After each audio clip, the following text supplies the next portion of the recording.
girly. Long time no see. This summer has actually been so crazy busy. So grab a cup of tea and let's get into it because I have a whole bunch of books to talk about that I read this summer from June, July, and August.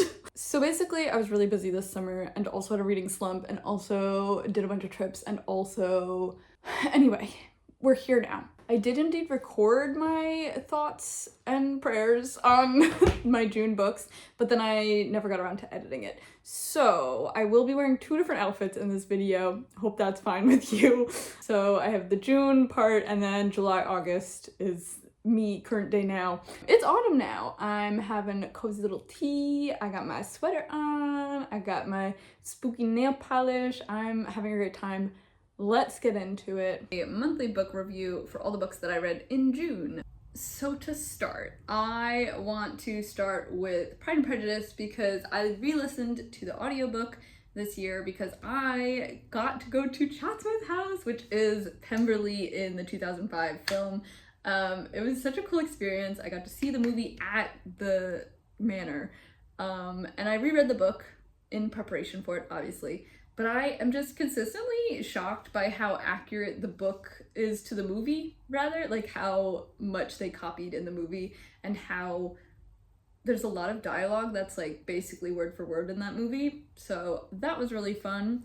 As always, it's a great book. You should read it if you haven't already. I think it's the best Jane Austen book, but I haven't read all of them, so also who knows. But I just feel like it's super accessible as well. It's not super long. It's fun. It's entertaining. It's a classic story that everyone knows and loves. Next, I reread a young adult series from when I was young and really loved back then, and I loved it now as well. It's called Matched. The first one is Matched, the second one is Crossed, and the third one is Reached.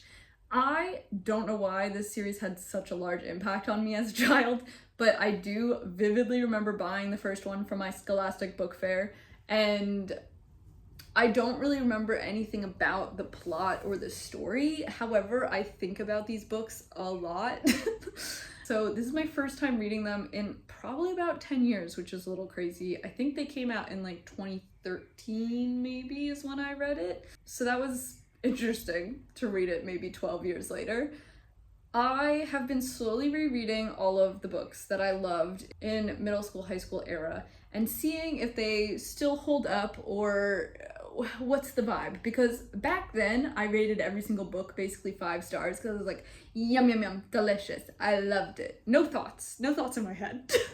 So now I'm rereading them with like a smidgen more of critical thinking maybe, because I will say I really loved these. I reread them and I still thought they were really good. I do think perhaps it's the nostalgia because I don't think they're super great written plot wise, maybe like pacing wise is my caveat, but I thought they were really fun. The first one is spectacular. The concept, if you haven't read it, just stay with me here, is that we're in like a dystopian future, sci-fi future-ish. Our main girl Cassia, however the audiobook pronounces her name Cassia. I was confused. Her name is Cassia and she lives in a society called The Society where they're very heavily tracking everything you do and using the statistics of that to predict what you will do / want to do to have the ultimate outcome for your life. So everything basically is completely controlled and organized and whatever, which I think is very interesting. But she ends up going to her matched ceremony, which is the ceremony where they match you with the most optimal partner for life. And basically she gets paired with her best friend from childhood, Xander, who lives down the road, which is like, what? That's a wild match. You'd never get matched with someone you know. Like, how lucky is she? She already knows her match. But then they give you like a little USB card of like all the information about your person because usually you don't know who they are. And when she goes to put that in her home computer called the port, when she puts it in her port, that's not who pops up as her match. A different boy pops up as her match. What does it mean? And then obviously rebellion and whatnot ensues. So that's not a spoiler, that's just a basic dystopian plot. I really like it. I think the world building's really fun. There's this whole thing with these like little pills canister that they keep on them. There's like a green pill that's like a Xanax. They have like a blue pill that is supposed to like help you survive if you're out of food and water for some reason. And then there's a red pill, and no one knows what the red pill does. You'll just have to read to find out. I think these books are so fun. If you haven't read them, I would recommend it. I will say the second book plot is sort of slow setup, but since for me, because it was so nostalgia based, I still really enjoyed the second one, but I was reading some reviews about it and I do agree with everyone that it is like, girl, where's the plot? Like, it's just sort of like, okay, they're doing this, now they're going here, they're doing this, but it's not like where's the goal? It really feels like set up for the third one, which I think is the classic middle book problem, but I still really enjoyed it. I will say the third book for me was the worst one because I think there's like too many plots happening. There's like a whole arc that happens and you're like, oh my god, what's going on? There's a plot twist. They resolve it sort of, but then it just keeps going and there's just more things happening. Not in a good way. It just felt like instead of having like the climax and everything happens when it's resolved, it was like everything is getting resolved. Like, it was a very slow climax hill. So that's my thoughts on the third one. I like what she did with it and where it went, but those are my thoughts. Also, there's a love triangle, of course, and I think her love triangle is interesting because I feel like not a lot of authors treat their love triangles this way. I feel like usually someone gets like blighted in the end and someone's like absolutely depressed, sad. Where this one like is sort of happy ending, vague spoiler. So I reread those. I thought they were really fun. I love them. I think they're so iconic and I will think about them forever. Next, I read Bury Our Bones in the Midnight Soil, which is V.E. Schwab's newest book to come out, if you don't know. I love V. Schwab so much. She's my favorite author. I've gone to see her talk multiple times. I have now officially read all of her books, which I will be talking about in a little bit. However, this is her newest book, and the tagline for it is Toxic Lesbian Vampires. I didn't love it. And I feel really bad saying that because I thought it was a fine book. I just think it's not my favorite out of all her books. And I think I had way too high expectations and that's my fault. That's on me. That's on me. Because when she said toxic lesbian vampires, I was thinking Twilight, but lesbians and more toxic. Because it's already toxic, but more toxic. And that's not what it is. And I don't, like, why would it be that? Because V.E. Schwab has never written something that tropey, weird, but bad before. So I don't know why that's what I was expecting, but that's not what it was, obviously. And I think it's a very interesting plot. It's very Interview with the Vampire coded. So here's the synopsis. Basically, there's 3 vampire women. They're all lesbians. This isn't really a spoiler alert. They all start as humans, and then they turn into vampires. That's sort of where the book is going. It's obvious. But we have Maria, who is like an 18th century lady in Spain who sort of like, she's very hungry and ambitious and she will do anything to get what she wants and she does not care and she hates men and she is out here to fight, basically. Then we have Charlotte, or also known as Lottie, and she is like a London fancy lady, I guess you could say, like whatever era that is, like Victorian, like fancy ball gowns and stuff.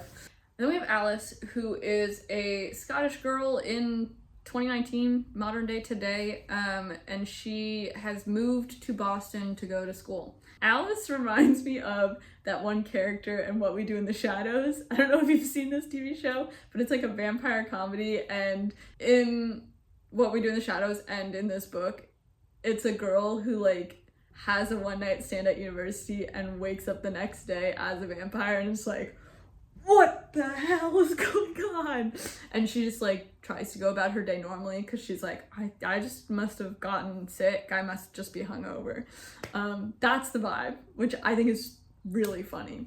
Overall, I feel like it gives off very Interview with a Vampire vibes in the fact that they're just sort of like vampires being old, sort of teaching each other the ways of vampirism, going around the world doing vampire stuff. And I feel like in book form, I hated Interview with a Vampire. I thought it was so freaking boring. In movie TV form, I love it. I love the movie. I love the TV show. I think they're great. Bury Our Bones, I think, has maybe the same problem for me because I was sort of bored with the plot because there's not a lot of like action. It's mostly just like them being vampires in the world, and that's what it's about, because it's about being a lesbian in different time periods, in different situations. It's about being a vampire in different times, in different situations, like the metaphors. But I just, yeah, and they're toxic. And so is Lestat and Louis, like same vibes. So that's what I would say about this. Like, I would say it's basically like a modern day lesbian take on Interview with a Vampire. That's what it is to me. So I thought it was fine. I just had such high expectations for it in a different way, and it didn't meet those, obviously, because I was delusional, and that's on me.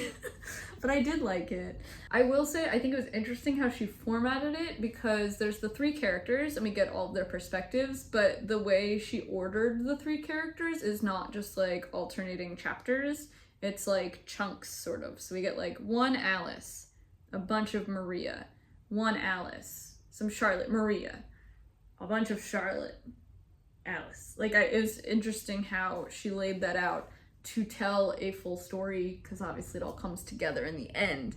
I sort of wish it showed happy gays more.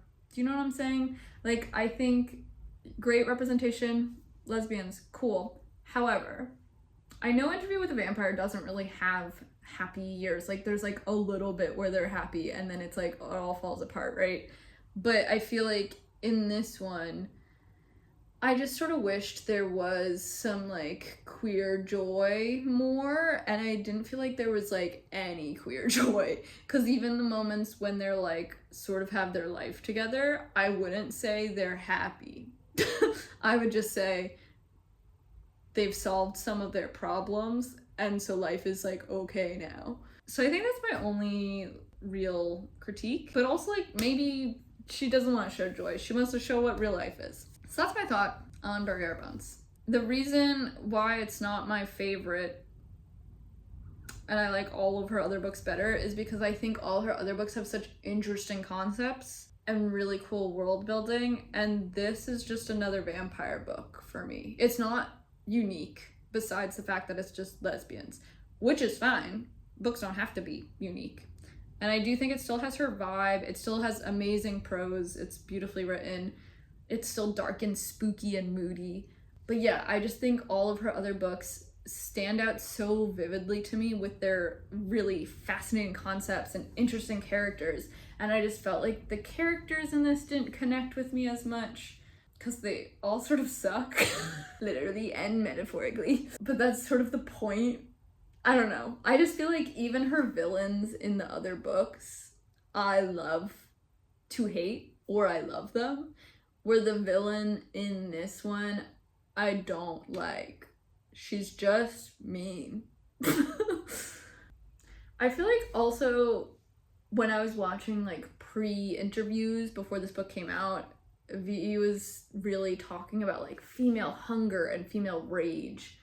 And I feel like, yes, those are in this book, but not like the main focus as I thought it would be. Ish. It is the main focus, but I don't know how to explain it. It didn't feel like the theme. It felt like, yeah, they were angry and they were women. I don't know. I don't have anything to say. We're moving on. Next, I read Archived and Unbound, which were my last books in the V.E. Schwab collection to read. I have officially read all of her books. Archived and Unbound, I think, are like her second or third published little like series that she did way back in the day. I loved them, but I think yet again they're fascinating to me to see how she's grown as a writer, because I found the world building in these to be very confusing, which is similar to her other early books. Similar to This Savage Song, I found that one to have really confusing but interesting world building. So this one is called Archived is the first one, and Unbound is the second one. It's unclear if there's eventually going to be a third book. I don't know. She wrote these like over 10 years ago, so I really don't see her coming back to them. But supposedly she has like planned and plotted out a third book in the series. Who knows? The concept is that we have our main character who is a teenage girl. So this is also like young adult, like tween fiction. And our main character, Mackenzie, has this really cool power that she has been handed down through her family line, where she has to help store souls. So all souls of anyone who has ever died are kept in this big library-like shelving unit thing called the archive, and she is a keeper, and a keeper has a little key and has access to this like in-between area that's just like a big spooky hallway, and she has to make sure that souls don't escape into the real world to become ghosts, basically. I think it's a fascinating concept. It's so cool. However, I was very confused because in the first like 100 pages, we're getting all this like backstory stuff, but also this like world building setup. But my main confusion is that her grandpa in the book is the one who teaches her about all this stuff and hands down this skill, if you will, to her. But her grandpa is called Da, like D-A, Da. Which I understand is like a way you would call a grandpa sometimes, like here in Scotland, you would call a grandpa Da, but I found it extremely confusing because in my head, Da means like dad, father, right? So she had Da, and then she also has a dad and a mom. And so I thought, as I was reading it, that Da was like her father and dad was her stepfather or something, like that the mom got remarried, or that dad died and so then the mom got remarried, or they split, and I could not figure it out and I was so confused. And I think like all it needed was like an editor to add in like one sentence saying like, Da, my grandpa, or like, in my family, we call grandpas Da, or something like that. It would have clarified the whole thing for me. I was so confused doing all this mental gymnastics trying to figure out how this man is related to her, because he's not particularly described as old or anything. Until 100 pages in the book, you finally find out that he's like, it's granddaughter and grandfather. And I was like, oh, that makes so much sense. Like, I was so confused. So there's that. I was very confused.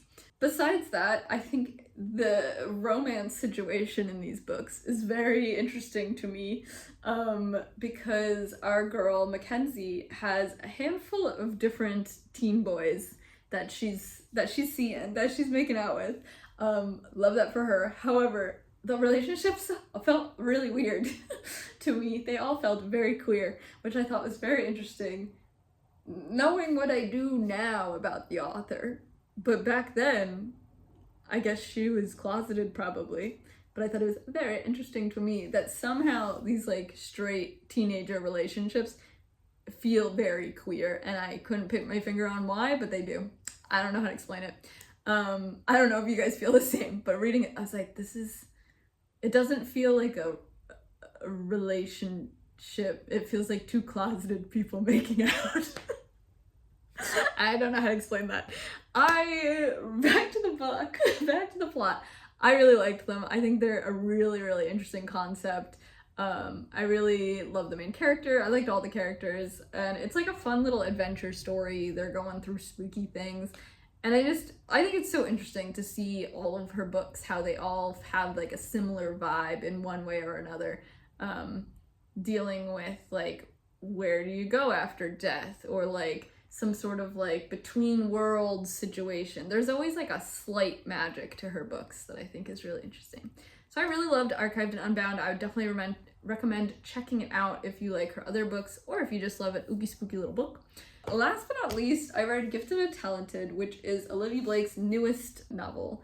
And it took me ages to get through this book, man. I don't know what it was. I just really couldn't get into it. And I love all of Olivia Blake's other books, so it really pains me that this was not going well for me.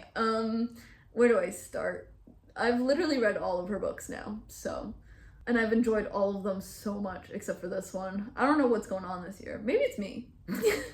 But basically, the plot is, or the setup for the plot, we have these 3 adult siblings, and they're all extremely successful, gifted, and talented in their own ways, in their own fields. They all sort of suck in different ways, and their father owns a massive tech company and passes away. And so now all 3 of them are left to try to sort of like fight it out for who's gonna run the company and who's in the will. Who did he give the company to? Is he gonna give the company to any of them? And that's basically what the whole plot is about. But then on top of that, they all have their weird little idiosyncratic like personal relationships, which I will say are very interesting and fun, but not interesting enough to keep my attention. And then they also, on top of all of this, also all have like a weird sort of supernatural power thing going on that they cannot explain. So overall, I felt like this is my least favorite Olivia Blake book, because I think all of her other books have really interesting concepts and really, really in-depth, interesting characters. And I felt like this book had interesting characters, but the like overall concept is not that fascinating to me. It's just like 3 rich kids squabbling over who gets to run their father's company. And that's not that interesting. So the 3 characters we have, they have like a sibling rivalry thing going on, obviously. We have Meredith, who is like textbook accomplished girl, now created this mega tech AI company that supposedly heals depression, basically.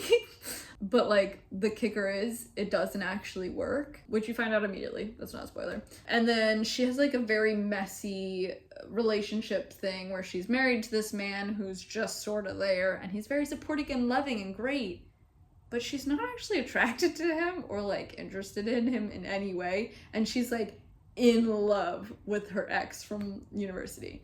So that's like her messiness, right? Like she has no like actual accomplishments to her name. She's so smart, so achieving all these things, whatever. But now she's adult and she's like running this company, but like it's not actually successful, and also sort of everything's been handed to her entire life. That's her.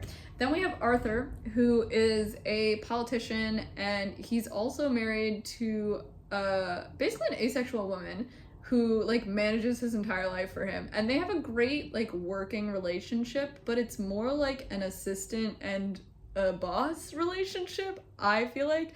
So on top of that, he's searching out more of a sexual connection with other people, which is fine in their marriage, but also sort of not. And so he has a throuple going on, and the one woman in his throuple is currently pregnant, and he's dreaming about all these pregnancy things. So that's his messy little life. And then we have Ailey, which is fun because it's spelled in like the Celtic way. So it's spelled like Ilde, but it's Ailey. And Ailey is the baby, the youngest child, and she was a prima ballerina superstar, like gonna be the best ballerina ever, until she has an accident. And she has like a messy situationship thing going on with her dad's assistant. So she used to date this woman, but now they're sort of not together, but also it's sort of weird because like it's her dad's employee, so there's like a weird power dynamic going on. So that's 3 of them, but then on top of that, they all each have this sort of like weird superpower thing going on that's not super explainable, and they don't really know what's going on, but they've also never told each other this. They all think that they're experiencing this weird thing alone. So Ailey has been able to like change the situation that she's in just by like wishing it and like letting out this burst of energy to fix the problem. Arthur can control like electric stuff, and Meredith, it's not really clear, I feel like, but she does like something with your brain. So it is a lot of like very interesting pieces to make a story, but overall it sort of gives the vibe of like rainy day mystery where it's like, oh, we're all stuck in this house and we have all these characters, who did it? But it's not a whodunit at all, because like, I don't know, it's not a mystery. That's not what the plot is. The plot is just like, yeah, anyway. It took me forever to read this book. It literally took me like 2 whole months, and I didn't think it would take this long. So yeah, I'm sort of disappointed in this one. I thought I was really gonna like it. There were like original things I was hearing about it was that it's related to like, it's called Gifted and Talented because it's based off of like the Gifted and Talented program that we have in the US. I don't know if we still have it, but which is like a accelerated program for really smart kids in the school, but that obviously created a lot of like weird social problems in school, because if you're in the G&T program, it's like, oh, you're one of the smart kids, and they had like a sort of elitist vibe, and they also were taken out of your class and put in like the fancier accelerated class.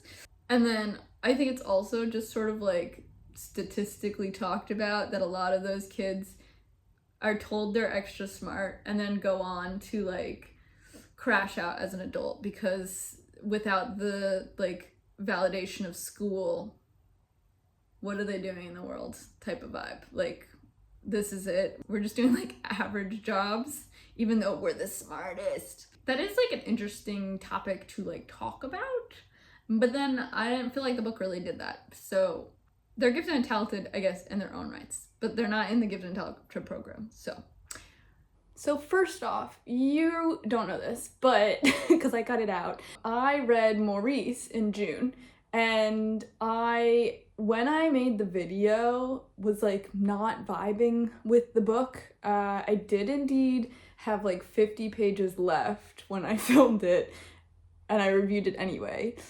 However, in retrospect now, and after having finished it, I really liked Maurice. So if you don't know, Maurice is a classic. It is I want to say like one of the first queer books, like openly queer, and wasn't published during his lifetime. He wrote it and never published it because at the time it was not okay to be gay. And so it's just a really happy ending, cute little story about growing up in England in like the 1800s. And it starts with Maurice as a boy in his school years, as a teen, going to university and meeting guys, and starting relationships, and how there's sort of like these like friend relationships that go a little too far type of vibe.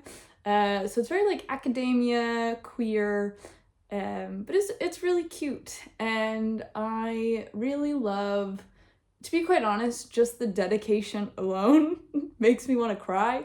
The dedication is "To a Happier Year," and that just makes me so but anyway, I read the book and also have now watched the movie, which has Hugh Grant in it, and also that guy from Sherlock, I can't remember his name. Graves? Richard? Robert? Anyway, this man. I thought the movie was quite good, adaptation-wise of the book. The book is also super short. I want to say it's like maybe just under 200 pages, but it's such a like cute little love story, finding your way type of little queer story. There is heartbreak, but there is a happy ending, so I enjoyed it. I would recommend it. On to the next month. So now we're talking about the books I read in July.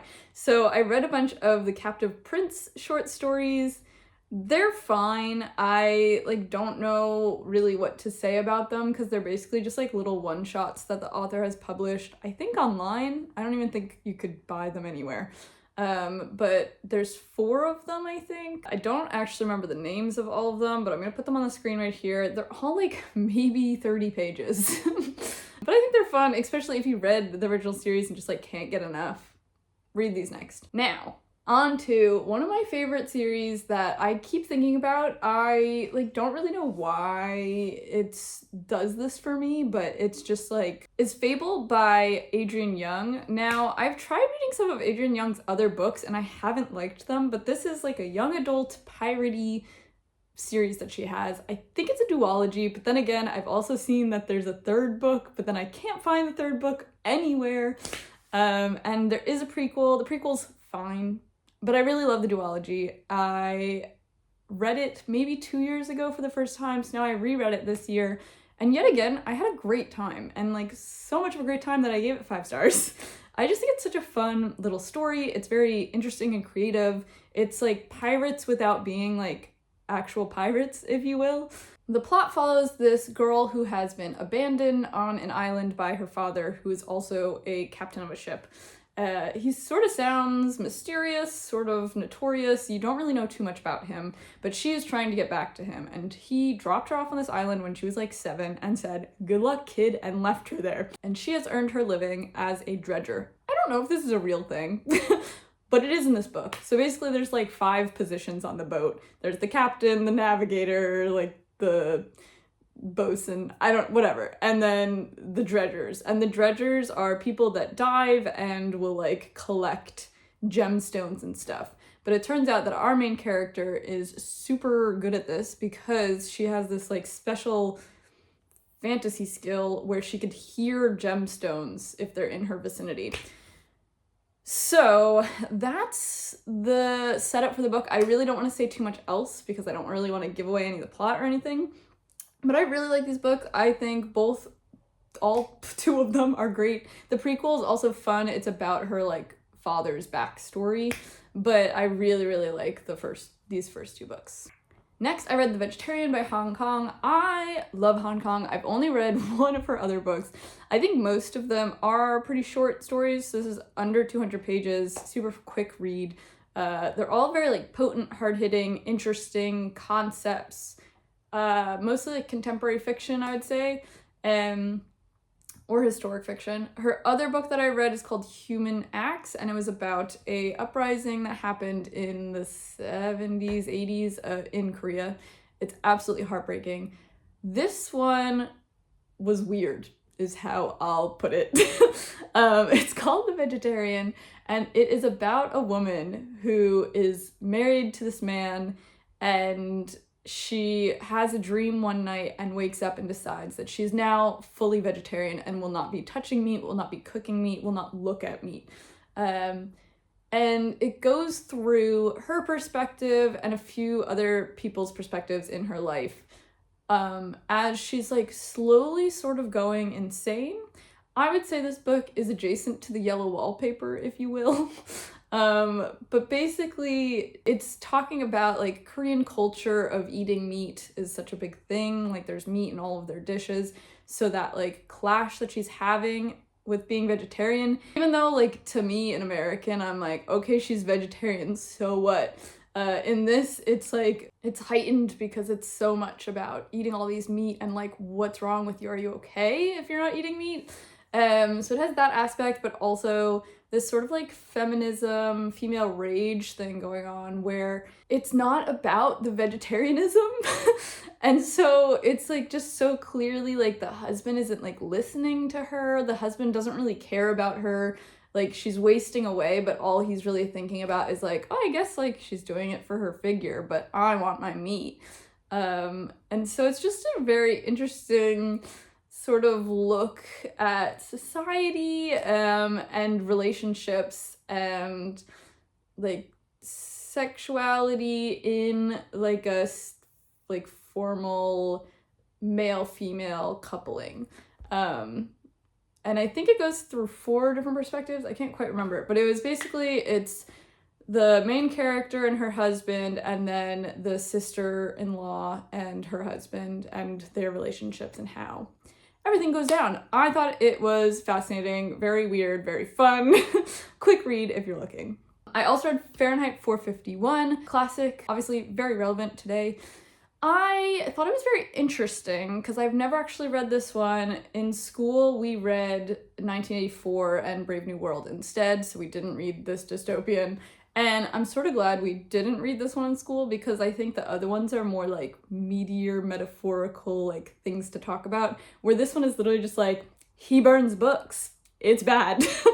I did like it, but it does read like a short story, which is sort of interesting. It is 200 pages-ish, so it's not that long, but there was a foreword from Ray Bradbury in the beginning of the book that I was reading that talked about how he originally had written this as like a little essay and then ended up writing it, expanding it into a larger book. He also apparently wrote the whole thing at a public library for like $8 he spent to be able to use the computers while he wrote it, which I think is very cute and crazy. Things that I really liked from this story include the room with the TVs. So I think it's interesting how I could read this after existing in the zeitgeist, if you will, and seeing how it has influenced other things, but I didn't realize those were referencing this per se.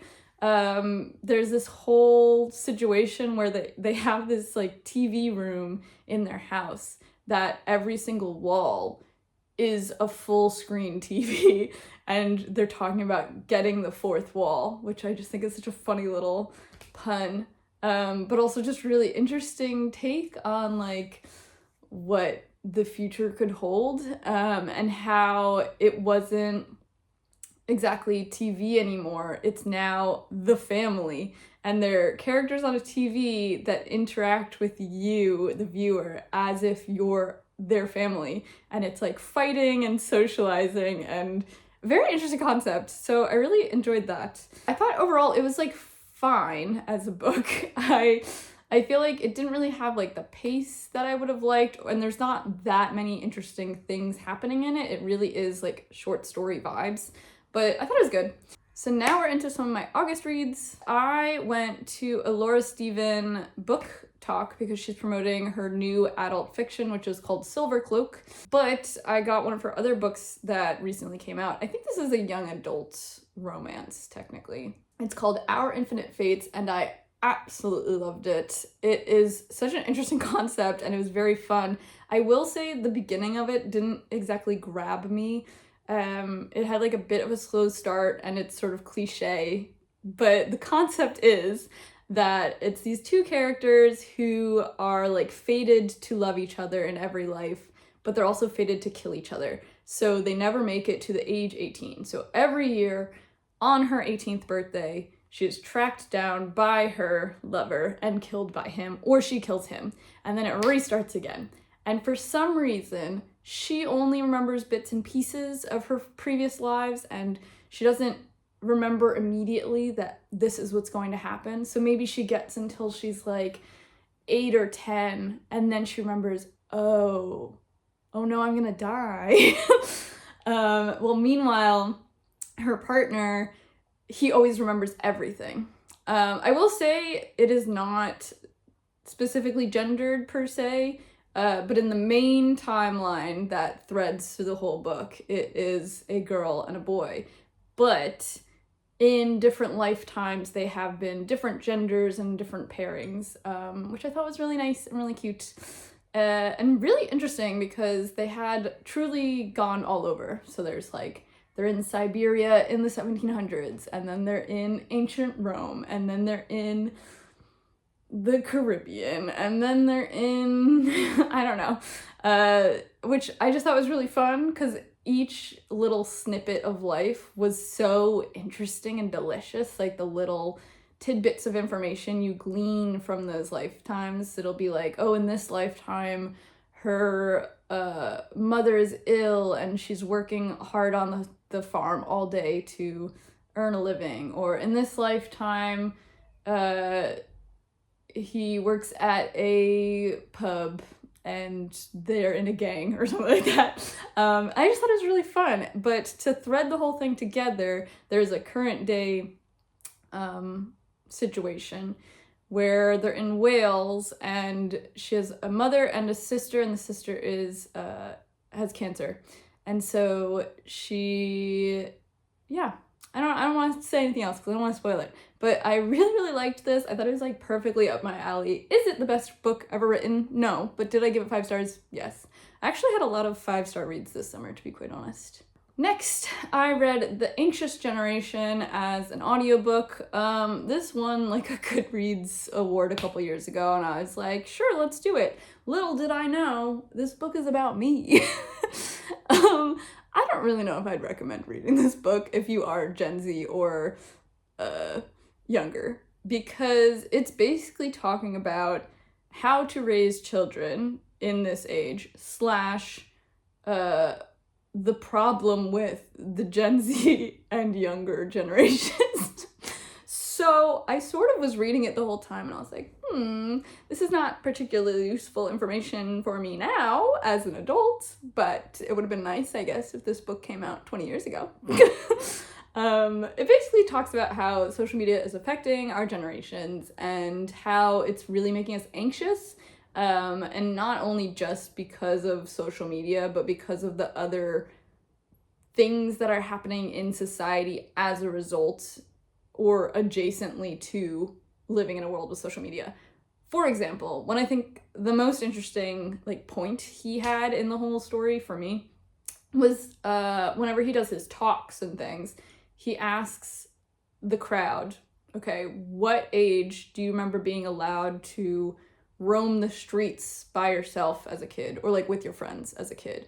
And most of the older generations, so Gen X and the boomers and whatnot, will say 6 or 7, or even younger than that, 5 years old, they were allowed to just roam the streets with their siblings and friends.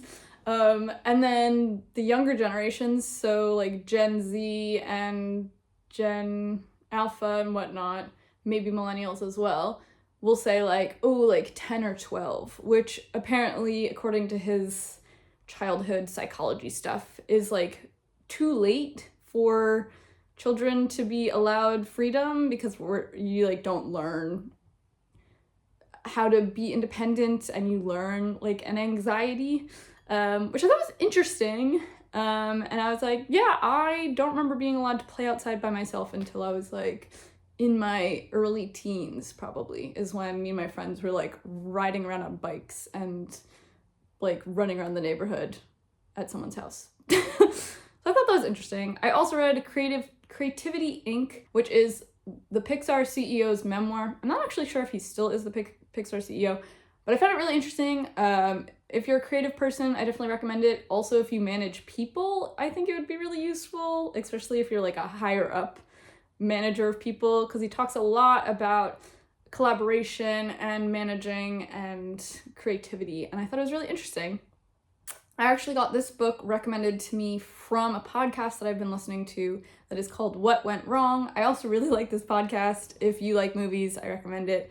Each week they choose a different movie and they talk about all of the things that could have happened or did happen during the movie process of making this film, and how it's sort of a miracle that we got what we got today.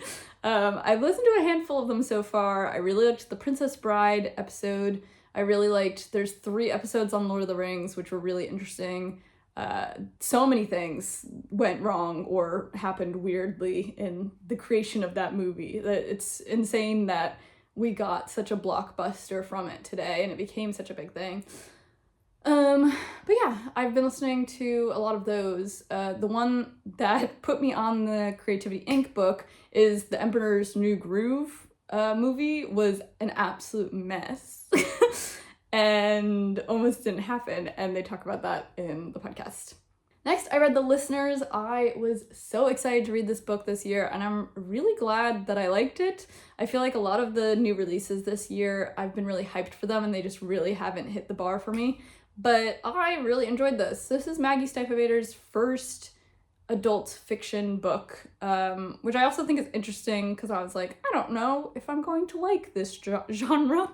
It's actually historical fiction, and it's set in Appalachia, as all her books are, and the concept is that it's supposedly vaguely based on true story, which I also think is interesting, but the concept is that our main character works in a luxury hotel in the mountains of Appalachia, and World War II is just starting in the US. So Pearl Harbor has just happened. World War II obviously has been going on, but the Pearl Harbor bombing just happened, and so the US government is officially kicking into gear, kicking into action, and has contacted her hotel, and says, hey, kick out all your guests, we're taking over your hotel, we are giving you a ton of foreign diplomats that you need to contain, basically.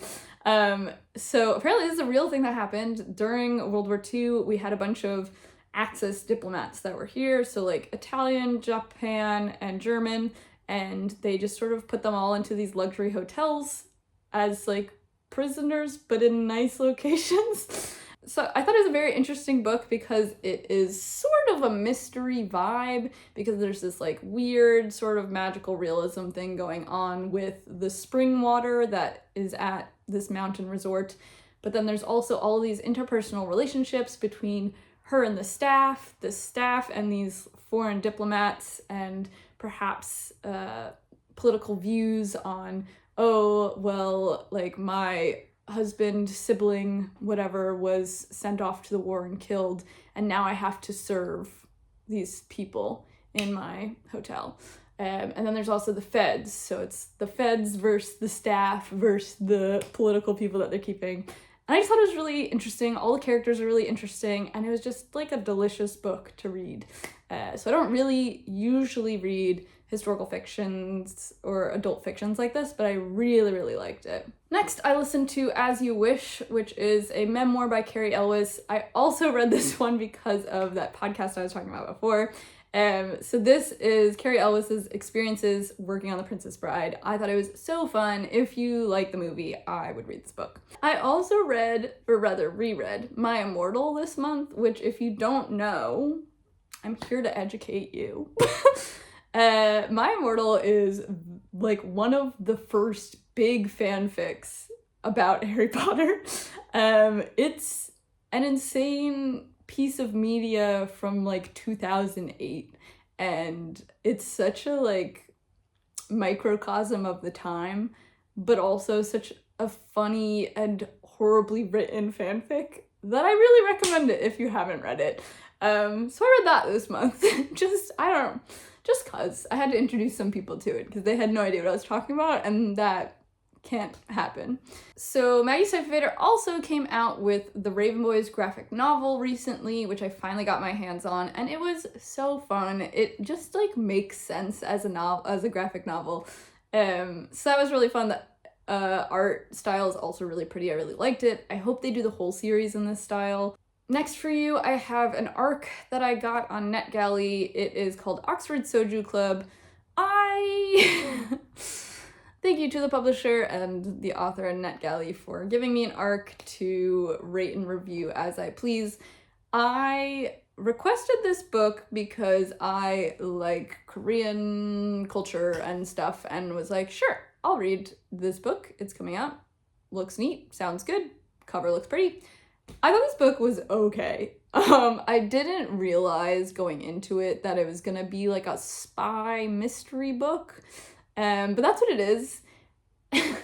However, I felt like the spies and the mystery made no sense. So it's set in Oxford, and there's like 4 different groups of people, I guess. There are 3, I guess. There's the South Koreans, the North Koreans, and the Americans. Why is there Americans there? I don't know. Why is there North Koreans or South Koreans there? I also don't know. I don't know why we're in Oxford. There isn't really a reason. It's just a location, which is fine. However, overall, I don't understand why the spies are there or anywhere, or why we care about them. Because the problem is they just all sort of are following each other and hate each other, but like, why? I don't know what information we're trying to get. Because it keeps talking about, like, the Americans are like, oh, we gotta keep tabs on the North Koreans. We gotta we gotta find out what they know, but like, why? What do they know? And I also think it didn't make sense because the 2 North Korean spies or whatever that were in it have also not been in North Korea for years. So what would they know? They would know nothing. Like, I don't understand. And then for some reason there's also the South Koreans there. And some of them are spies and some of them are just the South Korean guy running a pub, which is great for him. My favorite character. They do kill off a lot of characters in this book, and I just felt like none of it really made sense. I thought all the spy bits were fun, like the little chases and like the fighting and whatnot. And it was written like fine, but the plot itself didn't really make any sense to me. However, I will say that I don't read like spy books like this very often, so maybe perhaps it's just not for me. Next, I have gotten a couple of Ava Reid books out of the library for no particular reason. Ava Reid, the only one that I've read by her before is called A Study in Drowning, and it was this like big academic, dark academia vibe book that came out a couple years ago that I thought was like fine. 3 stars. However, I am still thinking about it. The house was so wet. Why? If you know, you know. However, I feel like I keep seeing, she has a lot of standalone books and I keep seeing them everywhere. People are always talking about them. So I thought I would get them out. So I read Fable for the End of the World, which actually just came out this year. And I thought it was spectacular. It was so good. 5 stars. The plot is basically like, it's a Hunger Games-esque book, but definitely with its own spin on it. It's not just copy-paste. I really enjoyed it. So if you're looking for something to read and you're missing Hunger Games, read this. It's not as hard punching, I guess, as Hunger Games is, but I thought it was still very good. The plot follows 2 different girls. It is sapphic. And basically, in this world, it's in Appalachia somewhere. The sea level has risen. It rains all the time. Our main character lives in this like little backcountry town that's completely flooded all the time. They have to raft around. I don't know what Ava Reid has with water, but I feel like all of her books are very watery, very wet. So anyway, our main character lives in this town and it's very poor. It's very, everyone is relying on credits now to buy things. Like no one has anything. They all have to buy from the government and then you are always in debt. And basically when you get too far into debt, and they're buying all these things that they don't need from basically Amazon, and basically when you get too far into debt, the government comes to collect. And they don't just come and repossess your house or whatever. They come to kill. And so they send out what they call angels, which are like modified humans that are sort of robot-y, but they're still human, and also beautified, and they're all women. And so we have it, the book is from the perspective of the girl in the town, and then this one angel who is sent to kill her because when the government comes to collect, they say, hey, do you want to be killed or do you want to nominate someone else? And a lot of the times people nominate their children, which is insane. So it's such a fun little story. So basically the angels come and then it's a televised, like streamed thing where they're chasing down this one person and killing them live on TV. And that is what society is today. I thought it was really fun. There's also this whole thing with like genetically modified animals in the woods, which was spooky, but I thought it was really good. I ate it up and it was like probably one of the best books I read this summer, to be quite honest. I loved it. Next, I read The Cloisters by Katie Hayes. I have had this book on my list for ages, and it was right up my alley. It's set in the Met Cloisters, which is in the northwest side of Manhattan. I have been there before, so that's always fun when you've been to a place that a book is set. And I thought it was really fun. The main character is an art historian student, so I was like, yeah, this is me. Basically, she's this art historian student from Washington State or something, and she gets into this program where she gets to work at the Met Cloisters for the summer. So it's set in the summer, but it's like sort of spooky. It's got this whole mystery vibe going on because she gets there and everyone's just really weird and the vibes are weird. There's something going on and there's this whole element of tarot cards in it. So they're researching tarot cards, which also had me as my little art historian brain the whole time reading this. I was like, is this real? Should I go research this? Like, what? This sounds interesting. I don't think it is real. But basically, it's a murder mystery / mystery in general, and I just thought it was really fun. The twist at the end is also very interesting, and that's all I'll say about that. I also feel like it's like the perfect end of summer into autumn vibe, because it has that like spooky autumn vibe to it, but it is set in like sticky, hot August New York City summer, which I thought was very fun. So that's all I have for you from my summer reads. Coming up next in September, I am planning on reading another Ava Reid book. It's called Lady Macbeth. I also have a few arcs that I'm very excited to read, including The Princess Knight, which was previously called Medievally Blonde. I don't know if you've seen it online. And I also got The Second Death of Locke. I'm also planning on reading Legend of Sleepy Hollow, The Vampire Lestat, the Paladin's Grace series by T. Kingfisher. There's also, there's so many books that are coming out this month. I'm very stressed. The new Nico D'Angelo book is coming out. I'm very excited for that. I will also hopefully read Wild Reverence, which is the new Rebecca Ross book. I want to read the new Stephanie Garber book, which is called Alchemy of Secrets. I want to read the new Veronica Roth book, which is called To Clutch a Razor. It is the sequel to When Among Crows, which was so good. So I'm very excited for this one. The new ML Rio book, which is called Hot Wax. There's just too many books coming out this month. Also, Catabasis just came out by R.F. Kuang. And there's too many things to get my hands on, and I don't think they're all gonna come in through the library in time. So we'll see. I'm also hoping to read Dracula and Camilla soon. Maybe next month though. Anyway, thank you for coming to this video. I hope it is not too terribly long, but it is everything I read this summer. If you have any other video requests or if you have books you want me to read, let me know down below. Thank you, bye!